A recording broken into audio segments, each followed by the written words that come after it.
Horizon Chan, Somusuju reaction. This is I Have No Mouth and I Must Expleen by the channel Story Mode Internet Historian. I knew about Story Mode before Internet Historian basically announced that it's an Internet Historian channel. Some hardcore fan of Internet Historian, I guess, told me that in comments. Then I wanted to react to this. I guess I've known this for what, 8-9 months. I wanted to react to this channel, but then I realized the Internet Historian didn't want this to be out, that this is Internet Historian channel. And by reacting to it, I might have just, exposed that. Maybe he might be not happy about that. So I didn't react to this channel until, he basically explained that this is my channel or something like that. Then he did. So I guess why the hell not? And as soon as he did, look at that, 175,000 subscriber. At the time he had what, 2,000-3,000 subscriber when he didn't say this is my channel. Then he officially announced that this is my channel. In just few months it's like near 200,000 subscriber. I mean, it was ridiculous to see that Internet Historian content with his narration voice, and it was a good videos, right? I saw one, literally the first video this channel uploaded. I saw that and I'm like, this is really good, and only had 3,000 subscribers. Like, what the hell, this is weird. Yeah, let's watch this one. Remember, if you like my reaction, don't forget to like, subscribe, so I know which type of videos to react to more, I guess. Check out the Twitter account I created for this channel, because, YouTube doesn't give notifications when I upload, my videos, because I upload more than 3 videos, and sometimes it doesn't even give 3 videos, notification. So check out the Twitter. I'll be, tweeting every time I upload a new reaction video, so in that way you'll know. And yeah, check out the reaction I did. There's a link in the description. Check out the cast over different playlists like Internet Historian, History, Kazakhstan Nutshell, Warhammer 40K, and yeah, let's watch it. I have no mouth, and I must scream. And also a video game. Right, so here's the preamble. The world is post-Cold War, but the Cold War never ended, and instead it escalated, and it kept getting more and more complex. And eventually there were so many moving parts that humans went, this is all too much, we need computers to be in charge. So America, Russia, and China, right? They all had these supercomputers that did all the designing and the planning and the logistics for them. However, they were all equal, so the war became a stalemate, right? That is, until the American Allied Master Computer got a bunch of 390 Ti's, and they achieved sentience, and then things started to change. And the American Master Computer, which is called AM, right? AM, assimilated all the other computers and then became a super sentience and wiped out all of the humans and also won the Cold War. Hey, that's so funny. We're working on an AI just like... Oh, Mark Zuckerberg explains how he wrote his home AI. Look, I'm not afraid of artificial intelligence, but if Mark Zuckerberg is making one, I would be afraid of that. I don't know. It's just an instinct. Yeah, I like how he's saying that GTX 3090 Ti, whatever that is, just stuck together. Like, that is so simplistic way of saying things is just fucking funny. So this is a game apparently from 1995. I have no mouth and I must scream and I must explain. Okay, so in this channel, I guess he just explained different game plots, right? I mean, that must be because the first video I checked it out was a game thing. This is also a game thing. So yeah, I guess his original channel started as a game thing at the very early on. Then he just did different things. So I thought, I think he basically just realized that, okay, I need to make a gaming channel. That's what this is, I guess. Except he kept 5 alive. He just hates all humans, but he's going to take out his punishment on these 5 particular ones. So, it's been 109 years since all human life has been wiped out, except for these 5, and he's keeping these 5 humans alive using the milk of human kindness. So it's not just the idiom, it's like an actual thing. It's like oat milk. Vegan friendly. Anyway, what does he do with these 5 people? Well, so in that Fallout, that super mutant that we can have a companion, I forgot his name. He constantly talks about milk of human kindness. It's an Easter egg to this one. Is that it? Damn. He tortures them constantly. Why does he do that? I don't know, you've got 109 years to kill, what would you be doing? These humans live their lives in immense hunger and pain and all the time, and they can never die. You've got different pathways. There's like an ethical pathway and an unethical pathway. We didn't go with ethical, did we? Yeah. Oh, right, we've done that. Yay, we're the good guys. The game begins in a facility deep in the center of the earth. The 5 characters stand around a stone monolith. Am asks which of them would like to play his game. If they win, they will be granted their greatest desire. Am Deep in the core, that's 6,000 degrees Celsius. Yeah, they will be cooked. has designed these games around the characters' flaws. All 5 characters accept, and the player chooses which order they play through the stories. Our first character is Gorister. Gorister! The years of torture have made Gorister suicidal, but Am always denied him the death he so craved. He gets Gorister to participate under the promise that if he succeeds, there will be a way out for him. He is sent to a blimp to begin his story. Before Am took over, Gorister was a truck driver whose wife had suffered a mental breakdown and she had to be committed. Gorister blames himself for this, and Am designs his game around his feeling of despair. So then you roam around the blimp and you solve some puzzles and you look at some stuff. Men are no good. Man. And you find out about your insane wife. Oh man, it's so sad. And then you go, you know what? It wasn't my fault. I'm not all bad. And I've decided to reconcile with my past. He says, Am, I've done it. You can kill me now. But instead, Am does something else. What does he do? He's frustrated by the fact that Gorister has come to terms with this, and he sends Gorister to an electrified cage. Boo, alright. Next up is Ellen. Every time... Every time the computer's gonna come, he's gonna make Windows XP music. Oh, I love this. I love this. This is internet historian at its highest. Not Ellen. She's cancelling her show, I've heard. So before Am existed, Ellen was a successful engineer, lady engineers, they do happen, who suffered from a miscarriage, they do happen, which resulted in divorce. They do happen. So one day, she was leaving the office and a maintenance man in a yellow jumpsuit locked her in an elevator and molested her. I've made a severe... She couldn't have engineered her way out. Just like Fortnite build a fort out of it, just out of it. Well, I don't know. This is serious, guys. So that incident caused her to have claustrophobia, fair enough, as well as a fear of the color yellow. And that caused her not to be able to testify at her molester's trial, as well as blocking the memory entirely. That's pretty heavy. Can we go back to Life is Strange? Jesus, I shot myself! She is the only woman of the group, and Am, despite being a computer, has been using her for his desires for the past 109 years. So she's been molested by a computer for the last 109 years. So Am decides to rub salt in the wound and bases her game. Wow, games used to be really dark, right? I mean, look at this shit. This is from 1995, and look at the darkness it has. I mean, I don't think any game developers would create a game like this today. I don't think it would pass. And even if it passed, it would have some rating that basically says only 4 people in the world would probably play this game. Or something like that. Even 18 is not enough. Around the trauma of this tragedy. To incentivize Ellen, Am promises to take her to his innermost depths if she wins. Here she will be able to use her expertise of computers to shut him down. She's sent to a junk pyramid, which forces her to continually confront her fear of... what's a junk pyramid? It's like a regular pyramid, but it's made of junk. Carry on. Which forces her to continually confront her fear of yellow. Am wants to render her to a hysterical mess. She wanders through this pyramid, and it gets smaller and smaller and more yellow, until she ends up back in the elevator with the maintenance man. That's pretty fucked up, alright. Am has brought him back to life. I'm back, Ellen. So he can spend the rest of eternity torturing Ellen. However, There's a twist. Ellen's been facing her fears through this pyramid, and she musters up the courage and gives that maintenance man a good old 1-2 in the nose. Does she kill? I don't know why that was so funny. That noise is too much. Oh, wait a minute. He was torturing me all this time. All I had to do is bam. Let's go with it. She kills him. Ellen then gets access to Am's innermost depth. She reaches out to an entity that claims to be Am's innocence. Clever girl.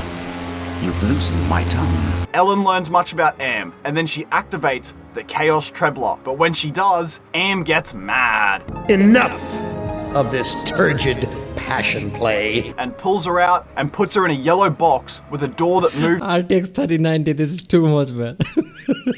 All it is just 3 RTX 3090, and that's a supercomputer.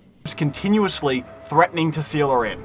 Wow, she really got off easy compared to the guy who's just being electrocuted all the time. Alright, time for our next character. Alright, before Am, this guy was a military commander. Okay, I don't want to pause too much, right? But if you get constantly electrocuted and you're still somehow conscious and not dead, your sensors would be number by then, right? I mean, you wouldn't feel electrocution pretty soon, right? You should die at that point, but if somehow you're not dying, you're not going unconscious, then you wouldn't feel electricity. It wouldn't be nothing. You would just shake. Your body would just shake. Because your nervous system basically would give up, like, okay, enough of the signaling. If you're not dead, I don't know what to do. So I guess, you wouldn't feel nothing after that. I mean, that doesn't happen because usually people die. I don't know how you can keep somebody alive with the constant electrocution, but yeah.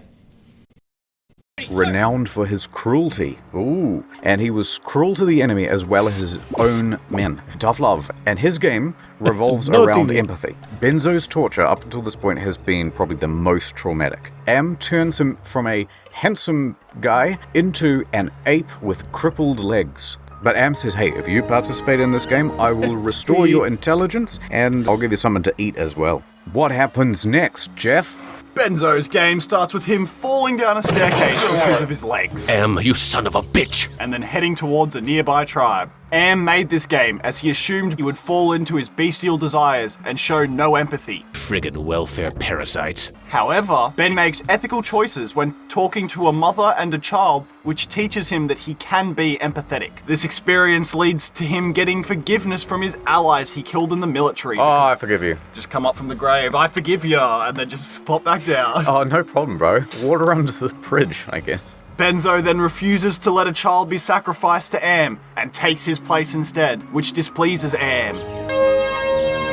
Am ends the game and puts Ben in a cage fit for an animal. Next up is Nimdok. Nimdok! Alright, can we appreciate one detail that China, Russia and USA all were equal in this kind of a, battle, Cold War. But USA kind of got out of hand and created some kind of a monster. I mean, that's just weird, isn't it? Out of those three, USA created this kind of AI monster. We don't know his real name, and Am gave him that name. Before Am existed, Nimdok was a Nazi doctor, and he was friends with Joseph Mengele, and Nimdok also sold out his own parents to the Nazi slaughter machine. Now, that's terrible. And his game is centered on that betrayal, and he's ordered to find the lost tribe. Am tortured Nimdok for the past 109 years in the same way that the Nazis tortured the Jewish people. With terrible sausages, and with boring economical cars. Oh, it's just 60 miles to the gallon. Fuck off. I want to go fast! And Am also took his memory, so he doesn't know why he's there. Who am I? What am I? And that's why he also doesn't know his name, and that's why it was given to him as Nimdok. That's like the worst name we've had yet. Nimdok's game puts him in an old Nazi camp that he used to work in, and he's promised a chance. Okay, as he was talking about Beetle, and I don't know why, I just think I need to pause and talk about it. Beetle was a creation of Hitler, literally. He wanted his car to look like a beetle.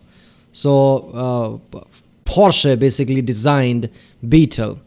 After all the shit happened and blah blah blah blah, Hitler died and Nazi Germany fell and everything after that. Beetle basically became somewhat like even though it sold a lot, it became like a Hitler car. But then Ferdinand Porsche used the same design to create 911, which is even hot today. Every Porsche is basically 911 nowadays. So that's literally Hitler's vision and heritage that is even carried over today and people buying it. I don't know. So the point is, if I have really good money, I would never buy a 911 just for that reason. I don't know. To regain his lost memories. In reality, Am is just sending Nimdok back to restart his work, so that he can observe. Am is unable to think creatively. In fact, Am's torture methods are all from historical figures, including Nimdok. The milk of human kindness, what keeps the survivors alive, and the transform liquid used on Benzo are both created by Nimdok. Is this how he was able to play cruel tricks? Nimdok gets many chances to be unethical, but we act ethically and we start healing patients, and we convince Mengele the error of his ways, and also he forfeits a golem that was to be used against the Jewish people. Golem, I transfer control of you over to the lost tribe. So he stops the golem and he realizes that he is the lost tribe and that he can never atone for betraying his own people. But that is not what Am wants, and so he stops the game and he goes, no, Nimdok, you will now go into an oven No, cage. XP. I'd way rather have that one that's like the door's just threatening to close all the time than an oven or an electric one. Fuck. That door thing is just funny. I'm gonna close it. No, I will not. Oh, I'm gonna close it. You'll be alone and in the dark. No. Okay, I'll close it. Okay, I won't. This brings us to our final game, Ted. Before Am, Ted was a con artist who would seduce and rob wealthy women. That's funny, that's how I made my money as well. I've always found myself to be irresistible to women. So what is Mackenzie up to these days? His story is around selfishness.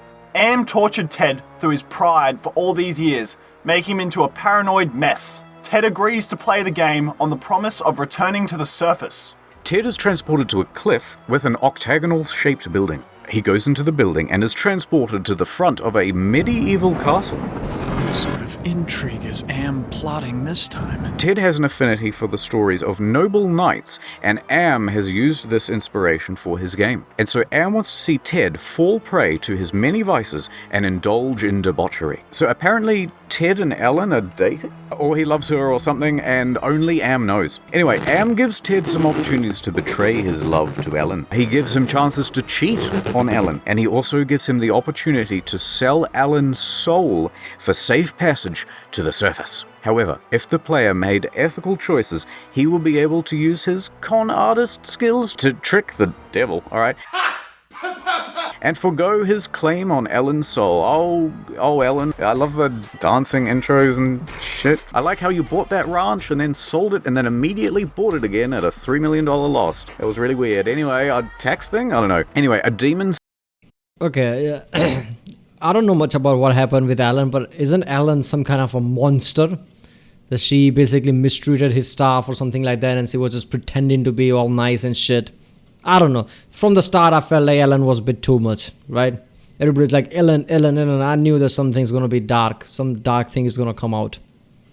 Sends Ted to the surface. This is when Am steps in and explains that Ted can't go to the surface as the surface has been completely destroyed by radiation, and then puts him straight back into a cage, which is constantly shot out by lasers reflected off mirrors. But he's now proven to himself that he can be the noble knight in those stories. After these 5 games are played, Am leaves to meditate on the disappointing display of lots of ethicalness, and everyone's such a good boy. When he leaves, other entities living within Am make contact with the humans. This is like Am's innocence from Ellen's story. Remember that? Right, that makes sense. You don't mind if I just have something to... Alright.